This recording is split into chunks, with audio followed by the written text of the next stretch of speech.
तो regulation complete हो चुकी है ना, न्यूरल और केमिकल दोनों तरह की रेगुलेशन कंप्लीट हो चुकी है, हार्मोन सारे डिस्कस कर चुके हैं अपन।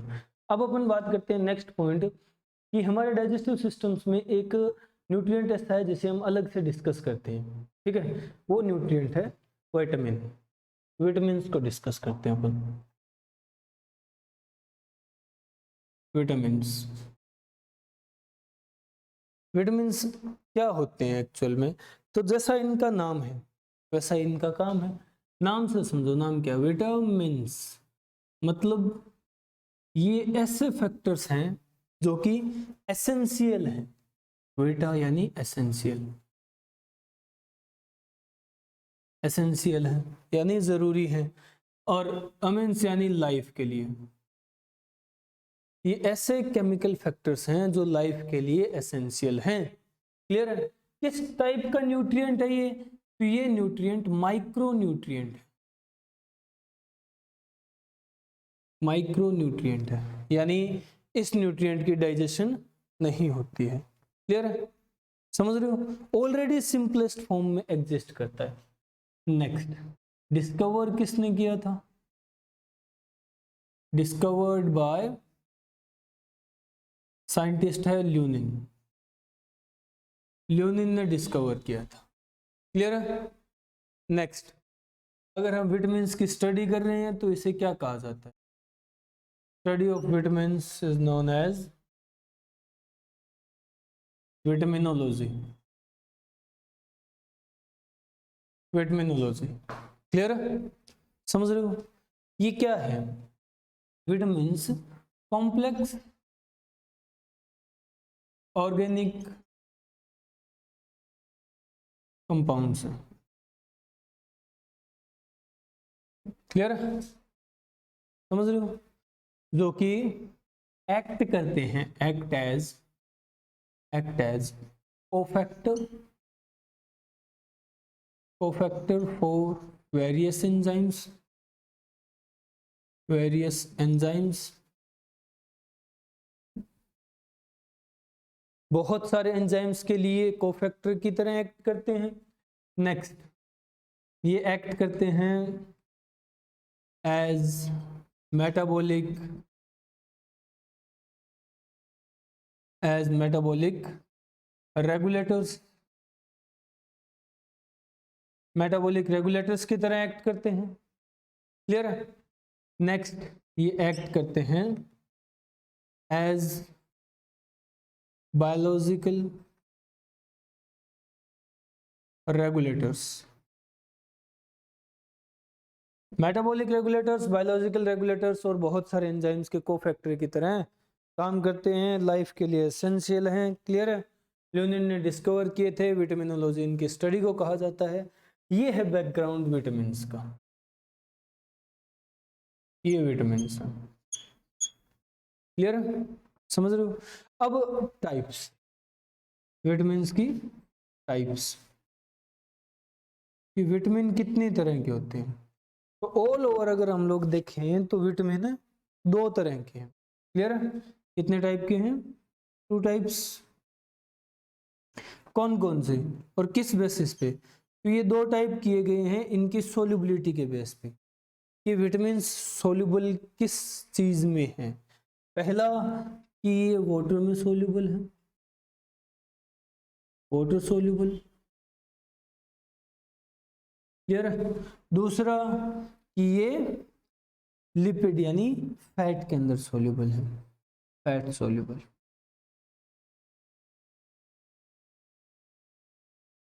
क्लियर है?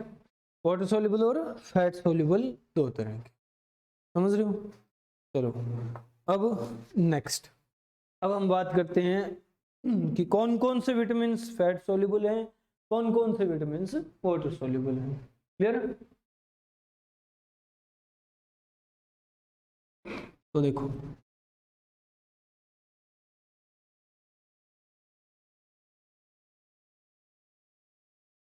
विटामिन 2 तरह के हैं, water soluble and fat soluble.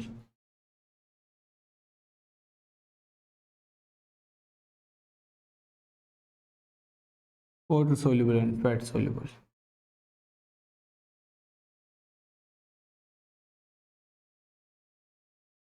Water soluble vitamin और फैट सोल्यूबल विटामिन कौन कौन से हैं? तो देखो, vitamin A, vitamin D, vitamin E and vitamin के, ये 4 विटामिन जो हैं ये फैट सोल्यूबल विटामिन होते हैं।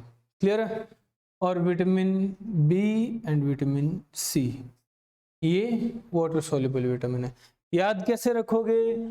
तो इसको याद रखने के लिए याद रख लेना AEDA। तो फैट सोल्यूबल विटामिन कीड़ा होता है, बहुत लोगों के होता है, तो याद रह जाएगा। ठीक है, फैट सोल्यूबल विटामिन है कीड़ा, समझ रहे हो? और ये तो तुम लोगों को बिना कहे याद रह जाएगा, BC याद रख लेना, याद रह गया। ठीक है, बहुत ही आसान है। वाटर सोल्यूबल तो BC और कीड़ा ये विटामिन हैं। BC वाटर सोल्यूबल है, कीड़ा फैट सोल्यूबल है। चलो अब अपन इनमें से एक एक करके विटामिन को निपटाते हैं। नोट कर लिया? ठीक है, तो अपन सबसे पहले डिस्कस करते हैं फैट सोल्यूबल विटामिन को। क्लियर है? Fat soluble,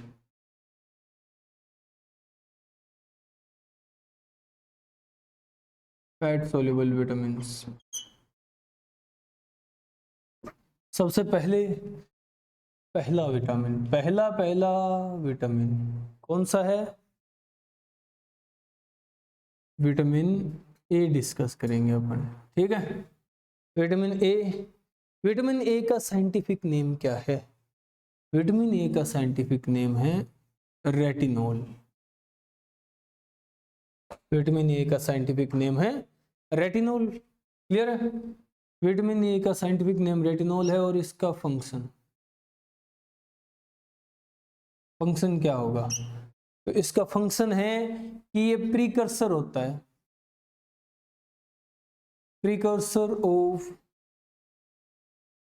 rhodopsin. रोडोप्सिन का प्रीकर्सर है।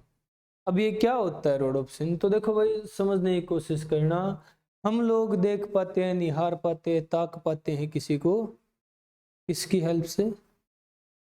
अखियन की हेल्प से, आंखों की हेल्प से। अब आंखों में ऐसा क्या होता है कि हम लोग किसी को देख सकते हैं? तो हमारी आंखों में एक लेयर होती है फोटोसेंसिटिव सेल्स की, जिसे रेटिना कहते हैं, और उसमें फोटोसेंसिटिव सेल 2 तरह के होते हैं। एक तो इस शेप का होता है, इसलिए उसे कोन सेल बोलते हैं। एक इस शेप का होता है, इसलिए उसे रोड सेल बोलते हैं। क्लियर है? समझ रहे हो? अब रोड और कोन सेल में फर्क क्या है? तो रोड सेल का जो पिगमेंट होता है वो होता है रोडोप्सिन, और कोन सेल का पिगमेंट आयोडोप्सिन। क्लियर है? अब रोडोप्सिन और आयोडोप्सिन किस तरह की लाइट के लिए सेंसिटिव हैं? पिगमेंट की वजह से ये सेल काम करते हैं, ये काम करते हैं तो हमें दिखाई देता है। अब ये सेल्स या इन सेल्स के पिगमेंट कैसी लाइट के लिए सेंसिटिव हैं? तो रोडोप्सिन सेंसिटिव है फॉर डिम लाइट के लिए। ठीक है, समझ रहे हो? और आयोडोप्सिन सेंसिटिव है फॉर चकाचौंध चांदनी रात, ब्राइट लाइट के लिए। ठीक है, समझ रहे हो? चलो, तो अब रोड सेल्स होंगे तो रोडोप्सिन होगा तो हमें डिम लाइट में दिखाई देगा, मतलब हम अंधेरे में देख पाएंगे। बहुत फायदे होते हैं इस चीज के, समझ रहे हो? बहुत फायदे हैं अंधेरे में देखने के, तो इस वजह से हम लोग अंधेरे में देख पाते हैं। क्लियर है? और ये बनता है इस रेटिनॉल से। तो विटामिन ए जरूरी है ना, ताकि तुम अंधेरे में देख पाओ। ठीक है, देखना ही है सिर्फ, तो ये जरूरी है। अब सोर्स की बात करें कि ये विटामिन ए कहाँ से मिलता है, तो विटामिन ए का सोर्स बड़ा शानदार है, लाल लाल लंबी लंबी जो गाजर होती है उनसे मिलता है रेटिनोल, पहली बात। दूसरा, येलो फ्रूट, जैसे ये केजरीवाल वाला फ्रूट है, ठीक है, आम, अब वो आदमी भी है इसका, और साथ में पपाया, क्या आया, पपाया, ठीक है। तो ऐसे फ्रूट्स इसका सोर्स है, बड़े ही अजीबोगरीब फ्रूट हैं, ठीक है। तो यहाँ से एक चीज याद रख सकते हो तुम लोग कि भाई तुम्हें सर्दियाँ आने वाली है, अभी मौसम भी ऐसा ही हो रखा है, तो कहते हैं ना गाजर खानी चाहिए, अच्छा दिखाई देता है, नजर मजबूत होती है, ठीक है, नजर कमजोर नहीं रहती, कोई फर्क थोड़ी ना लगता है। ऐसा ही हम लोग देख पा रहे थे दिन में पहले, और ऐसा ही आजकल दिन में देख पा रहे थे, कितनी तुम लोग गाजर खा लो, ठीक है, कहाँ डिफरेंस पता चला रेटिनोल का। तो इस बात का जवाब नहीं होता उनके पास अगर पूछो तो। असल में बात ठीक कह रहे हैं, उन्हें पता नहीं गाजर असर कहाँ कर रही है। मतलब गाजर से मिलने, गाजर की मत सोचो, गाजर से मिलने वाले रेटिनोल की बात कर रहा हूँ, वो कहाँ असर कर रहा है, रोडोप्सिन, रोडोप्सिन रोड सेल में, और ये हमें अंधेरे में दिखाएगा, तो इसका यूज रात में होता है, समझ रहे हो। तो गाजर कहाँ काम कर रही है, रात में जा करके, गाजर रात में काम करती है, ध्यान देना, ठीक है। तो ये रेटिनोल इसका नाम हो गया, फंक्शन रोडोप्सिन का प्रीकर्सर है, सोर्स ये हो गया। अब अगर ये ना हुआ तो क्या होगा, मतलब इसकी कमी होगी, डेफिशिएंसी, बॉडी में डेफिशिएंसी होगी, तो क्या करना होगा, रात में देखने के लिए गाजर लेनी होगी, खानी होगी, मतलब, ठीक है, समझ रहे हो। तो अगर इसकी डेफिशिएंसी होगी तो इसकी डेफिशिएंसी से कौन सा डिसऑर्डर होगा, हमें रात में नहीं दिखेगा, हम लोग रात में अंधे हो जाएंगे, रातोंधी बोलते हो हिंदी में, जिसे इंग्लिश में बोलते हो नाइट ब्लाइंडनेस, और साइंटिफिक टर्म है उसके लिए नेक्टोनोपिया, नेक्टोनोपिया, क्लियर है, यानी night blindness.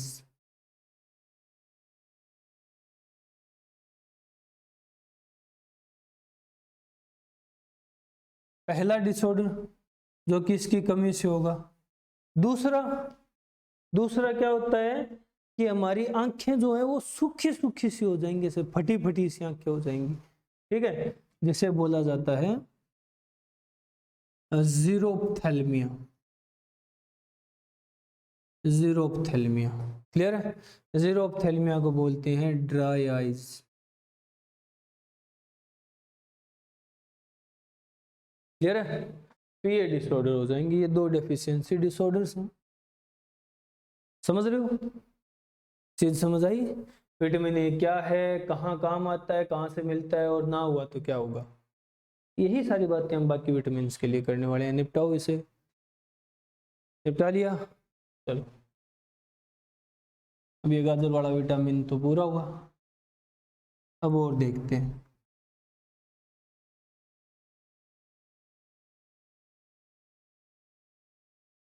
Next, vitamin A के बाद फैट सोल्यूबल विटामिन में आता है सेकंड विटामिन डी।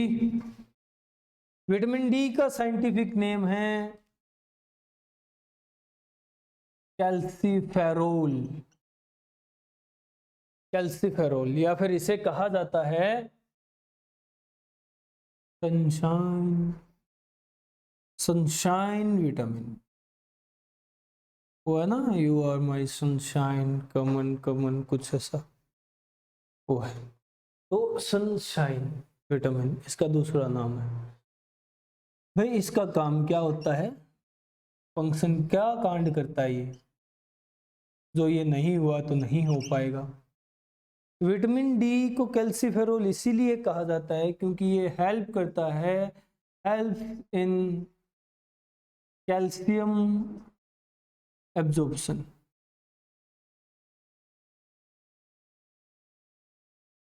कैल्शियम के एब्जॉर्प्शन में हेल्प करता है, क्लियर है। और एब्जॉर्ब होकर के कैल्शियम कहाँ पहुंचता है, बोन्स तक, तो हड्डियां मजबूत करता है, ठीक है, ये इसका फंक्शन है। अब सोर्स तो सनलाइट है ही, सनलाइट की प्रेजेंस में ये सिंथेसाइज होगा हमारी बॉडी में। चलो अब अगर ये ना रहा तो इसके मरणोपरांत, यानी अगर ये ना रहा, बॉडी में नहीं हुआ, तो क्या होगा, कौन सा डेफिशिएंसी डिसऑर्डर हो जाएगा, इसका डेफिशिएंसी डिसऑर्डर है कि भाई कैल्शियम एब्जॉर्ब नहीं होगा, कैल्शियम एब्जॉर्ब नहीं होगा तो हड्डियों तक कैल्शियम नहीं पहुंचेगा, नहीं पहुंचेगा तो हड्डियां कमजोर हो जाएंगी, कमजोर हो जाएंगी तो कोई भी आएगा तोड़ के चला जाएगा, ठीक है, बीमारी है ना। तो डेफिशिएंसी डिसऑर्डर्स, डेफिशिएंसी डिसऑर्डर्स हैं, पहला रिकेट्स, रिकेट्स, रिकेट्स क्या है, हड्डियों के कमजोर होने की बीमारी है, बोन वीकनिंग इन चिल्ड्रन, बच्चों में हड्डियां कमजोर हो जाए, रिकेट्स, क्लियर है। और दूसरा ओस्टियोमलेशिया, ओस्टियोमलेशिया क्या है, बोन वीकनिंग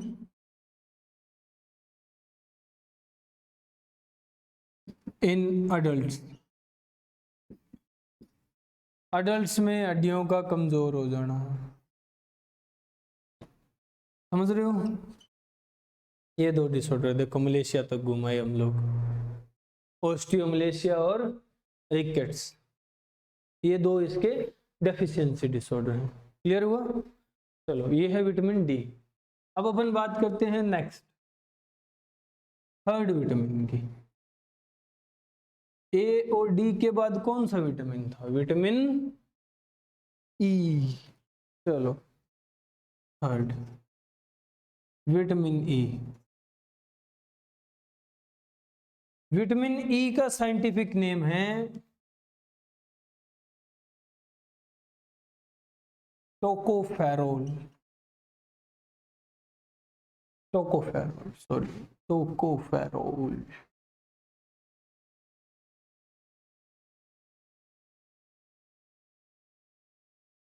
टोकोफेरोल, क्लियर है। या फिर इसे कहा जाता है एंटी स्टेरिलिटी विटामिन, या फिर इसे कहा जाता है एंटी ऑक्सीडेंट विटामिन, या फिर इसे कहा जाता है एंटी ऑक्सिन विटामिन, या फिर इसे कहा जाता है ब्यूटी विटामिन, क्लियर है, समझ रहे हो। ये है, ये इस विटामिन के नाम है। फंक्शन क्या है भाई, फंक्शन क्या है, तो फंक्शंस देखो, नाम से ही पता चल रहा होगा कि ये पहला इंपॉर्टेंट फंक्शन है, हेल्प करता है, helps in gametogenesis, gamete formation में, गैमेट प्रोडक्शन में हेल्प करता है, गैमेटोजेनेसिस में हेल्प करता है। गैमेट बनते रहेंगे तो स्टेरिलिटी नहीं आएगी, ठीक है।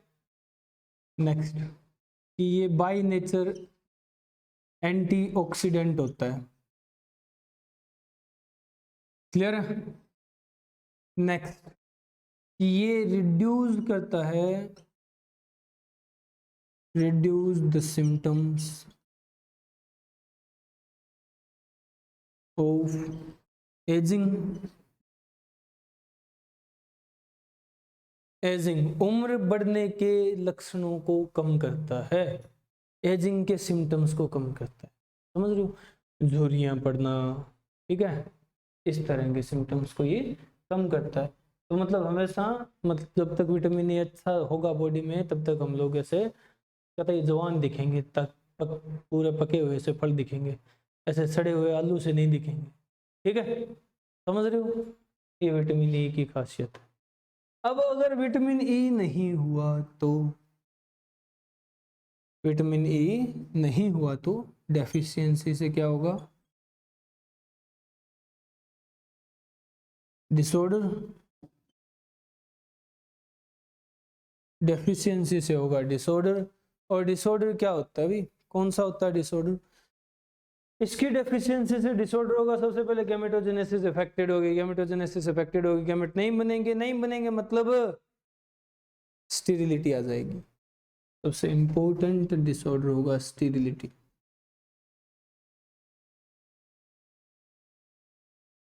क्लियर? स्टेरिलिटी आ जाएगी, गैमेटोजेनेसिस रुक जाएगी जहां। ये विटामिन ई है। क्लियर? अब ये एंटी एजिंग इफेक्ट शो करता है। ऐसा इफेक्ट किसी और चीज का भी होता है, हम लोग पढ़ते हैं, जैसे टमाटर, जैसे मिर्च है, ठीक है, इनके अंदर एक कंपोनेंट होता है लाइकोपीन। क्लियर? लाइकोपीन, अगर हम लोग ये खाएं, कच्चा टमाटर कच्ची मिर्च ज्यादा खाएं तो ये लाइकोपीन हमारे अंदर ज्यादा जाएगा तो क्या होगा? ये एजिंग के इफेक्ट को, एजिंग के सिम्टम्स को उतना ही कम करेगा। ठीक है, तो ये कच्चे फल ज्यादा खाने चाहिए, जैसे टमाटर है, मिर्च है, कच्ची मिर्च से कचर कचर खाया करो तोते की तरह, बूढ़े नहीं होगे। हो गया? ये विटामिन ई है। विटामिन ई भी हुआ। अब हम बात करते हैं नेक्स्ट,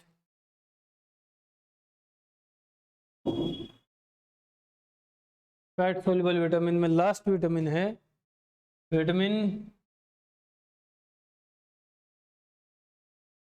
के।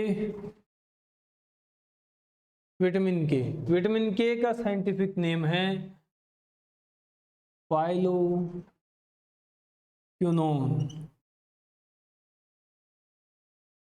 फाइलोक्विनोन। क्लियर है? ये एक ऐसा विटामिन है जो हमारी बॉडी के एक बहुत ही कॉम्प्लेक्स प्रोसेस में पार्टिसिपेट करता है, और वो है ब्लड क्लोटिंग। यानी इसका फंक्शन क्या है? फंक्शन क्या है इसका? ये हेल्प करता है, हेल्प इन ब्लड क्लोटिंग। और ब्लड क्लोटिंग में हेल्प करने से क्या होगा? प्रिवेंट या फिर रिड्यूस करता है blood loss. Clear? Blood loss को कम करता है। ठीक है,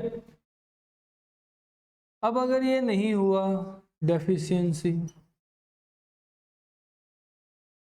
अगर ये नहीं हुआ तो क्या, कौन सा डिसऑर्डर होगा? इसके एब्सेंस में ब्लड क्लोटिंग डिले हो जाएगी या एब्सेंट हो जाएगी। ठीक है, ब्लड क्लोटिंग डिले हो जाएगी या फिर एब्सेंट हो जाएगी, होगी ही नहीं। तो क्या होगा? इस वजह से ब्लड लॉस हो जाएगा और एक लिमिट आएगी जहां बंदा सल्ट जाएगा। ठीक है, तो विटामिन के बहुत इंपॉर्टेंट है ब्लड क्लोटिंग के लिए। ब्लड क्लोटिंग एक ऐसी कैस्केड प्रोसेस है जिसके अंदर हर कैटेगरी का एक कंपोनेंट यूज होता है।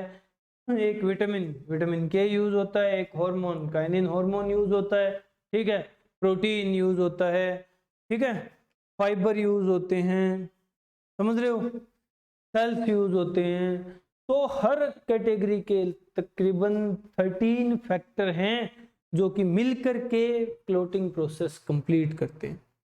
समझ रहे हो? तो ये है, ये विटामिन के हुआ। विटामिन के यानी लास्ट फैट सोल्यूबल विटामिन। अब अपन बात करते हैं next,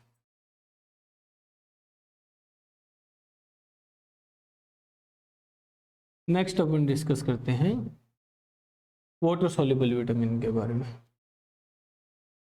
water soluble,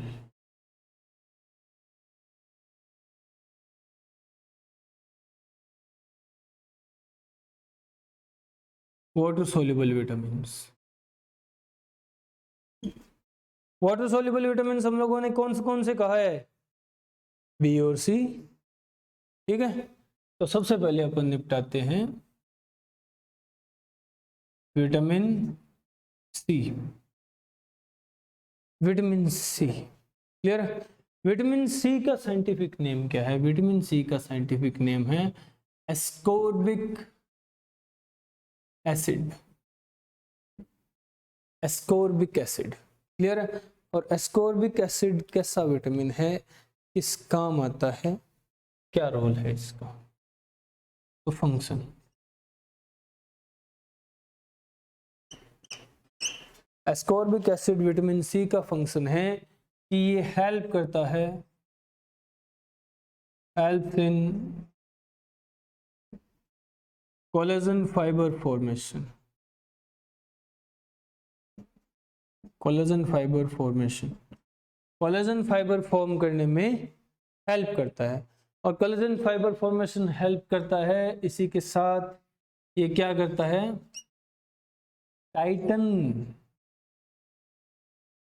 titans the gum on teeth, दांतों पे मसूड़ों को बांधे रखता है। समझ रहे हो? दांतों पे मसूड़ों को बांधे रखता है, क्लियर है? तो दांतों पे मसूड़े बंधे रहेंगे, इसका मतलब क्या है भाई? ये क्यों लिखा हम लोगों ने? इससे बीमारी का पता चलेगा। बात करेंगे कैसे। अभी हम बात कर लेते हैं इसके सोर्स की, कि कहां कहां से मिल सकता है हमें विटामिन सी। विटामिन सी का मेन सोर्स होता है citrus fruits. Citrus fruits, clear है? सिट्रस फ्रूट्स में जैसे लेमन है, नींबू है, ठीक है, जैसे संतरे हैं, ऑरेंजेस हैं, क्लियर है, जैसे आंवला है,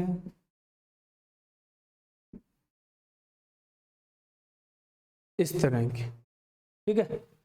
तो ये फ्रूट्स सोर्स है विटामिन सी, एस्कॉर्बिक एसिड का।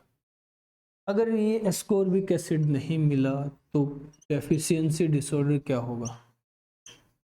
डेफिशिएंसी डिसऑर्डर,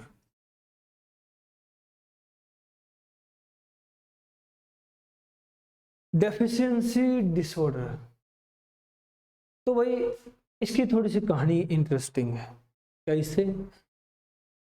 ये जैसे नींबू से मिल सकता है, जैसे संतरे से मिल सकता है, ठीक है, आंवले से मिल सकता है, इनके सिवाय सिट्रस फ्रूट्स के सिवाय ये नहीं मिल सकता। तो भाई क्या हुआ, पहले के टाइम में जब शिपिंग होती थी, समुद्री रास्तों से सामान इधर से उधर ले जाया जाता था, बंदे जाते थे, क्योंकि लंबी दूरी के ट्रांसपोर्ट के लिए वही एक रास्ता था, दूसरा रास्ता उस वक्त कोई नहीं था, ठीक है, था तो बहुत महंगा।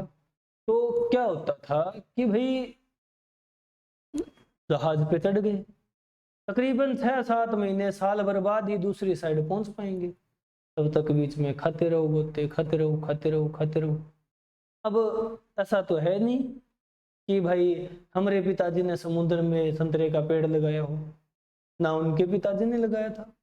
तो ना मिले नींबू, ना मिले संतरे, ना मिले आंवले, कुछ नहीं मिला। कुछ नहीं मिला तो मतलब एस्कॉर्बिक एसिड नहीं मिला, विटामिन सी नहीं मिला उनको, जो उस नाव पर थे। अब नहीं मिला तो क्या हुआ, उनके दांतों में से खून आने लग गए। कुछ भी खाते दांतों में से खून आने लग जाते। यह बीमारी बहुत तगड़ी फैली, लोगों की समझ नहीं आया क्या हुआ, तो इसको नाम दे दिया सेलर्स डिजीज, क्योंकि उन बंदों को कहा जाता था सेलर, नाविक। बहुत पहले हमारे टाइम में एक कार्टून नेटवर्क पे शो आता था, पोपाय द सेलर मैन, उसको इसीलिए सेलर कहा जाता था क्योंकि वो एक नाविक था। सेलर का मतलब होता है नाविक। तो सेलर्स डिजीज जो थी वो विटामिन सी की कमी से फैली थी, ठीक है। और उसका साइंटिफिक नेम है, उसे हम लोग जानते हैं स्कर्वी के नाम से, सेलर्स डिजीज, सेलर्स डिजीज, या फिर इसे हम लोग कहते हैं स्कर्वी। क्लियर? ये है, ये होता है, ठीक है।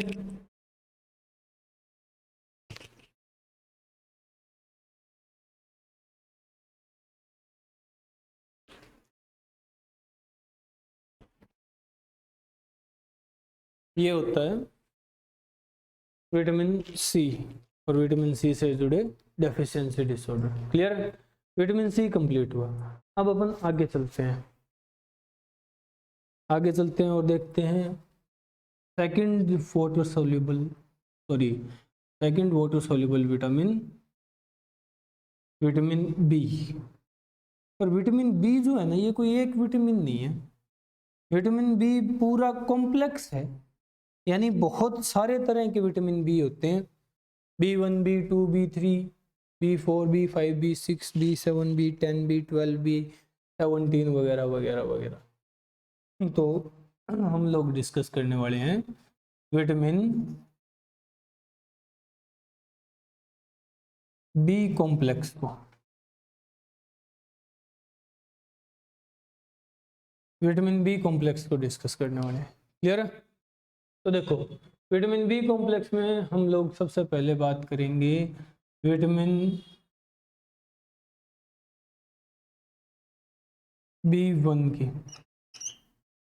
विटामिन B1 जो है,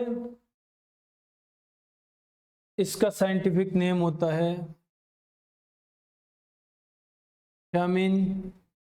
क्लियर है? और इसका डेफिशिएंसी डिसऑर्डर है, डेफिशिएंसी डिसऑर्डर है berry berry, berry berry. Clear है? बेरी बेरी कैसा डिसऑर्डर है? बेरी बेरी एक न्यूरोमस्कुलर डिसऑर्डर है, न्यूरोमस्कुलर डिसऑर्डर है। न्यूरोमस्कुलर डिसऑर्डर होने का मतलब क्या है भाई? मतलब इसमें न्यूरल सिस्टम और हमारा मस्कुलर सिस्टम दोनों इफेक्टेड होंगे। क्लियर है?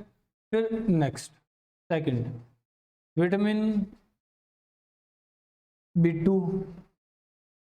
क्लियर है? विटामिन B2, इसका साइंटिफिक नेम है राइबोफ्लेविन, राइबोफ्लेविन। क्लियर है? राइबोफ्लेविन की डेफिशिएंसी से जो डिसऑर्डर होगा, डेफिशिएंसी डिसऑर्डर, वो कौन कौन सा है? तो राइबोफ्लेविन की डेफिशिएंसी से होने वाला डिसऑर्डर है फ्लेविनोसिस, या फिर इसे हम लोग कहते हैं चिलियोसिस। क्लियर है? समझ रहे हो? फ्लेविनोसिस और चिलियोसिस। और दूसरा डिसऑर्डर है ओरासोर। अब देखो, फ्लेविनोसिस और चिलियोसिस क्या होता है और ओरासोर क्या होता है? तो फ्लेविनोसिस और चिलियोसिस है, इस बीमारी में हमारे जो लिप्स है ना, वो कॉर्नर से कटने शुरू हो जाएंगे, यहां से भी यहां से भी, मतलब आफ्टर ऑल राफ चौड़ी हो जाएगी। ठीक है? समझ रहे हो? जितना खुलता है ना, उससे ज्यादा खुलने लग जाएगा, ये होगा मुंह। तो cut in corner, corners of lips.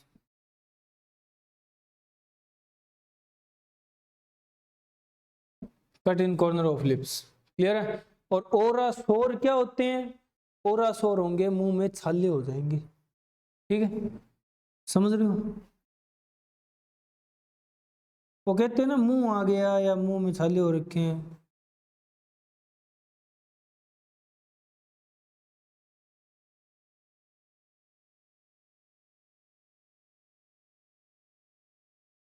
समझ रहे हो?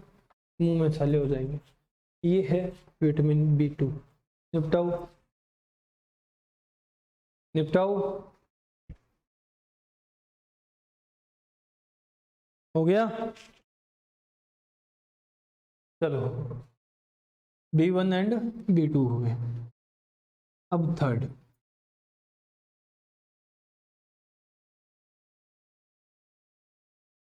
थर्ड है विटामिन B3।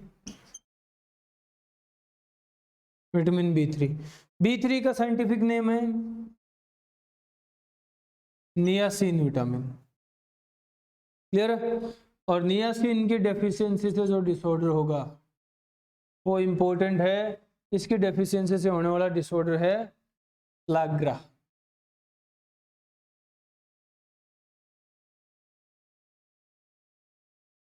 पेलाग्रा, क्लियर है?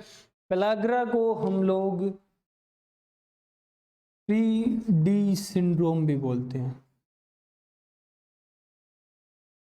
3D सिंड्रोम, 3D सिंड्रोम का मतलब क्या है? सब कुछ 3D हो जाएगा? अबे 3D तो सब कुछ वैसा ही होता है। तो फिर क्या मतलब है? 3D आदि आए हैं यहाँ, कौन कौन से 3D क्या है? तो देखो 3D सिंड्रोम का मतलब क्या है? 3D सिंड्रोम का मतलब है कि इस बीमारी में सबसे पहले तो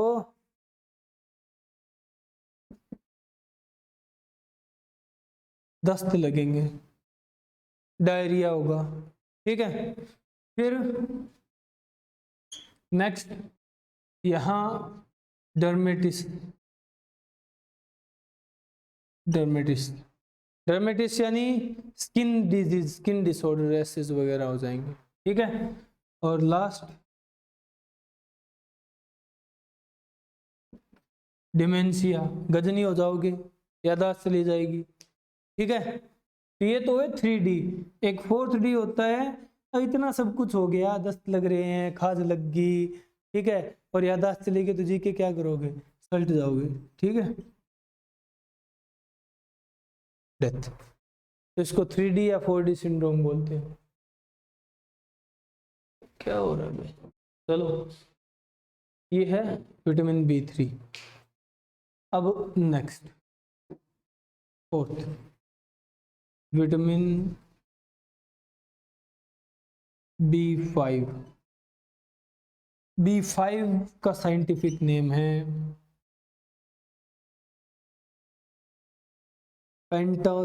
पेंटोथेनिक एसिड।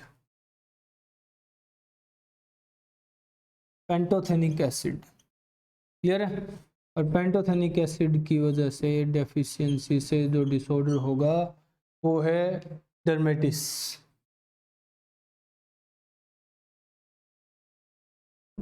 डर्मेटिस, क्लियर है? स्किन डिसऑर्डर, स्किन रेसेस वगैरह, ये B5 की डेफिशिएंसी से होंगे। हो गया? तो विटामिन B3 B5 भी हुआ। चलो अब नेक्स्ट, नेक्स्ट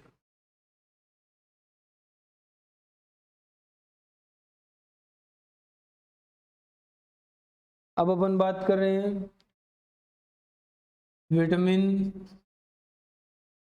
B6 की। विटामिन B6, विटामिन B6 का साइंटिफिक नेम है पायरिडोक्सिन। पायरिडोक्सिन, पायरिडोक्सिन विटामिन की डेफिशिएंसी से जो डिसऑर्डर होगा वो क्या है? एक तो यहाँ डर्मेटिस ही होगी, पहला डिसऑर्डर डर्मेटिस, क्लियर है? सेकंड एपिलेप्सी, एपिलेप्सी, डर्मेटिस तो स्किन डिसऑर्डर्स होते हैं, और एपिलेप्सी होगी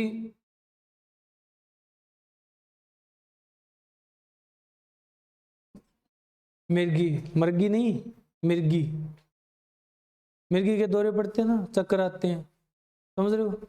ये वो है, एपिलेप्सी हो जाएगी इसके डेफिशिएंसी से। फिर next vitamin B7। B7 vitamin का साइंटिफिक नेम है बायोटीन। बायोटीन विटामिन, क्लियर है? समझ रहे हो? और बायोटिन का डेफिशिएंसी डिसऑर्डर, बायोटिन का डेफिशिएंसी डिसऑर्डर है कि रिटार्ड ग्रोथ, ग्रोथ रुक जाएगी, क्लियर है, मेंटल वीकनेस,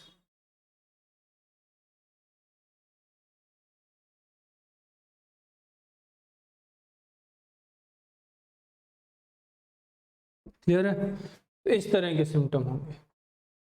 ये विटामिन B7 बायोटिन है। हो गया, 7 हुए। चलो अब नेक्स्ट है विटामिन B9। B9 है folic acid, folic acid, folic acid vitamin की डेफिशिएंसी से जो डिसऑर्डर होगा वो क्या है? फोलिक एसिड विटामिन की डेफिशिएंसी से होने वाला डिसऑर्डर है, जैसे यहाँ होगा अनीमिया, अनीमिया यानी ब्लड लॉस, पर वो किस तरह का अनीमिया? तो देखो यहाँ होगा megaloblastic, megaloblastic and microcytic anaemia.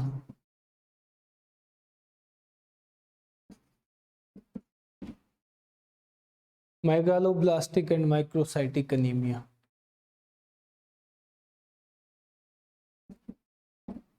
Clear है? ये विटामिन B9 की डेफिशिएंसी से होगा। फिर हम लोग बात करेंगे नेक्स्ट, ये है 7th 8th vitamin B12। B12 का साइंटिफिक नेम है साइनोकोबालामिन,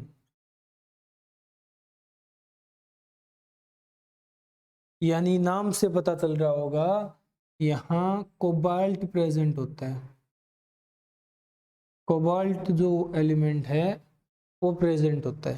क्लियर है? और इसका सोर्स इंपॉर्टेंट है, इसका सोर्स है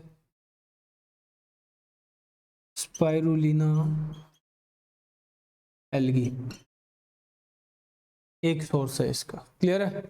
और इसकी डेफिशिएंसी से जो डिसऑर्डर होगा वो क्या है? अगर हमारे अंदर साइनोकोबालामिन विटामिन B12 की डेफिशिएंसी हो जाए तो क्या होगा? तो यहाँ होगा कि पर्नीशियस अनीमिया, ये भी अनीमिया की एक स्पेशल टाइप है, पर्नीशियस अनीमिया। तो भाई अपने अंदर स्पाइरुलिना तो करती नहीं सिंथेसाइज, तो कैसे होता है? अपने अंदर सिंथेसाइज करता है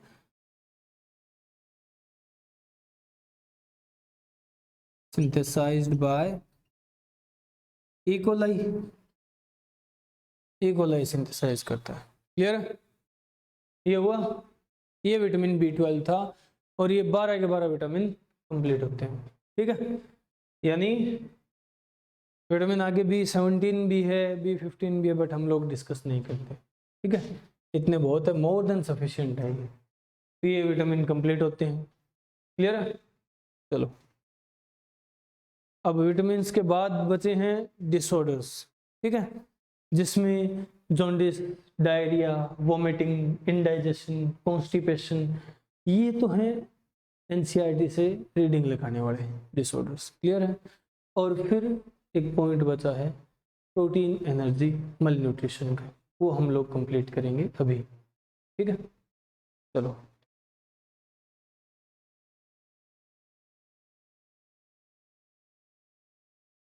अभी हम पढ़ने वाला पॉइंट कंप्लीट करते हैं। हम बात कर रहे हैं कि डिसऑर्डर्स कौन कौन से हैं।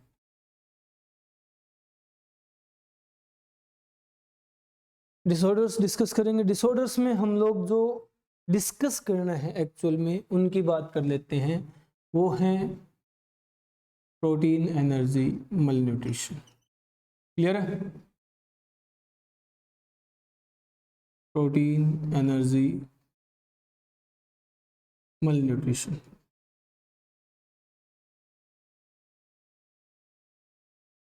malnutrition यानी प्रॉपर न्यूट्रिशन नहीं मिल पाना, क्लियर है, ये malnutrition होता है। अब प्रोटीन एनर्जी malnutrition के डिसऑर्डर्स दो तरह के हैं, दो डिसऑर्डर हैं जो हम मेनली डिस्कस करते हैं यहाँ। कौन कौन से डिसऑर्डर हैं दो जो कि हम लोग डिस्कस करते हैं यहाँ? ये है पहला marasmus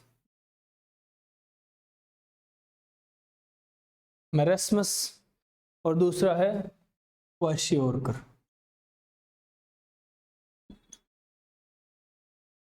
marasmus and kwashiorkor. Marasmus किस तरह का डिसऑर्डर है और क्वाशियोरकर किस तरह का डिसऑर्डर है? देखो डिफरेंस दोनों में। मैरास्मस में क्या होता है? मैरास्मस पहली बात in up to 1 year child,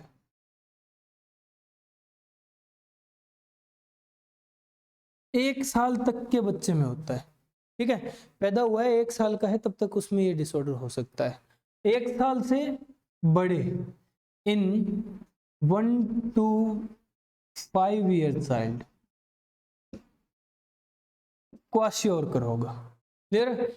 1 से 5 साल के बच्चे में क्वाशियोरकर होगा, 1 से 5 साल तक के बच्चे में क्वाशियोरकर होगा, क्लियर है, समझ गए? नेक्स्ट कि मैरास्मस प्रोटीन एंड एनर्जी दोनों की डेफिशिएंसी से होगा, क्लियर है? ना तो बच्चे के पास प्रोटीन होगा बॉडी में, ना उसको एनर्जी का कोई सोर्स मिलेगा, एनर्जी भी नहीं होगी। क्वाशियोरकर ओनली प्रोटीन डेफिशिएंसी, सिर्फ प्रोटीन डेफिशिएंसी से होगा, क्लियर है, समझ रहे हो? नेक्स्ट सिम्टम्स क्या होंगे? मैरास्मस में प्रोटीन और एनर्जी का कोई सोर्स नहीं होगा तो बॉडी स्टोर्ड फैट को यूज करने लग जाएगी, तो यानी स्टोर्ड जो फैट होता है, फैट मेनली कहाँ स्टोर होता है? एडिपोज साइट सेल्स में, एडिपोज टिश्यू में, और एडिपोज टिश्यू हमारी स्किन के नीचे होते हैं मेनली। ये फैट है, ये फैट है, ये फैट है, ठीक है, समझ रहे हो? तो ये फैट यूज हो जाएगा, यानी सबक्यूटेनियस फैट यूज हो जाएगा, यानी खत्म हो जाएगा, एब्सेंट होगा, होगा ही नहीं, जबकि यहाँ सबक्यूटेनियस फैट प्रेजेंट होगा, क्लियर है, यूज नहीं होगा, समझ रहे हो? मैरास्मस में बच्चे के बालों पे कोई इफेक्ट नहीं पड़ता, हेयर्स अनअफेक्टेड,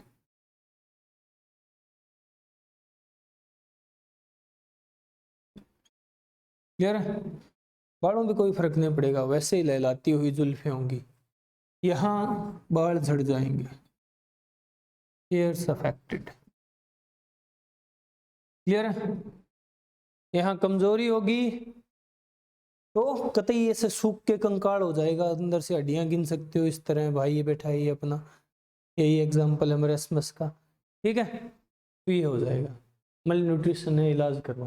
चलो अब ऐसे में हम लोग मोटापे की तो किसी भी तरह से सोच ही नहीं सकते, तो ओडेमा, ओडेमा होता है सूजन, मोटापा, पोट बेली, मटके जैसा पेट, पोट बेली।